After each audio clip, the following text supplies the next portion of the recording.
The fastest way to get stuck in overthinking is trying to escape it. Sounds backwards, right? But that's the trap. The more you try to control your thoughts, the more your brain marks them as important.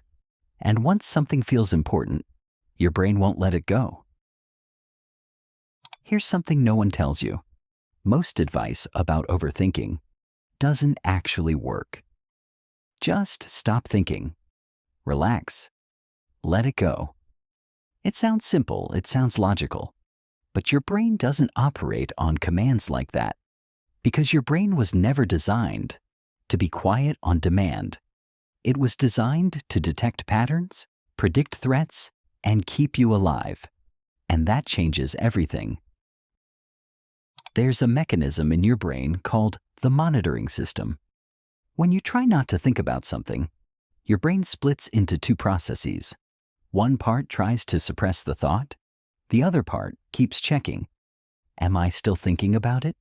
And that second part never turns off because it's tied to your survival system. So every time you try to stop thinking, your brain is forced to keep scanning for the thought, which means you keep thinking about it. Not because you lack discipline, not because you're weak, but because your brain is doing exactly what it was designed to do. And here's where it gets deeper. Some people don't overthink much. Others can't seem to turn it off. Why? Because their brain has a stronger prediction system. It runs more simulations, more what-if scenarios, more possible outcomes.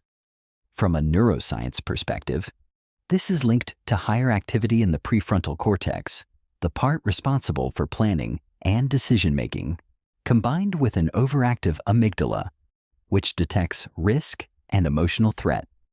That combination creates something powerful, a brain that can see more possibilities than average, but without control, it turns into noise. So here's the truth. Overthinking is not the problem. Lack of direction is. A powerful mind, without direction, turns against itself. It loops. It questions. It replays. Not because it's broken, but because it has nowhere to go. And if you're the kind of person who analyzes everything, predicts outcomes, sees consequences before they happen, that's not a flaw. That's raw cognitive power. But power without structure feels like chaos. Your brain is built to resolve uncertainty. When it doesn't have clear answers, it defaults to survival mode. That means scanning for danger, imagining worst-case scenarios, preparing emotional responses.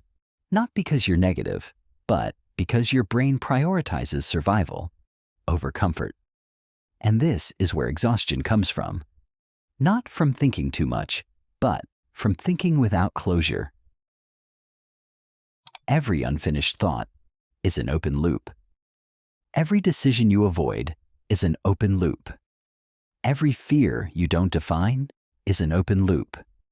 And your brain hates open loops. Because from a neurological standpoint, unfinished cognitive processes stay active. They consume energy. They demand attention. They repeat.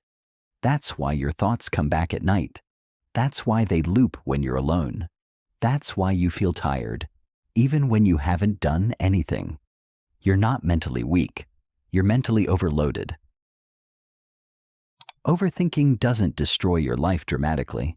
It does it quietly, through hesitation, through delay, through inaction, the post you never publish, the message you never send, the opportunity you never take. You're not stuck because you don't know what to do. You're stuck because you see too many ways it could go wrong, and your brain keeps waiting for certainty. But certainty is not something thinking creates. Certainty is something action creates. So instead of asking, how do I stop overthinking? Ask, what is my brain trying to solve right now? That question changes everything, because now you're not fighting your mind, you're guiding it. Your brain is extremely effective when solving clear problems, but it becomes chaotic when dealing with vague thoughts, So instead of saying, I'm overthinking, ask, what exactly am I trying to figure out? Make it specific. Make it concrete. Give your brain something real to work with. Clarity reduces noise. Direction reduces overload. Ask yourself, is there an action I can take from this thought right now? If yes, then act. If no, then it's not thinking. It's repetition. Because thinking leads to decisions. Repetition leads to exhaustion. Every unmade decision keeps your brain active, so don't wait for perfect. Pick what's good enough and move, because action closes loops. Thinking keeps them open.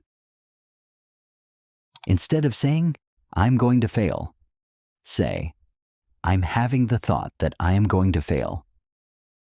That small shift creates cognitive distance, and neuroscience shows that when you label a thought, you reduce emotional reactivity in the brain.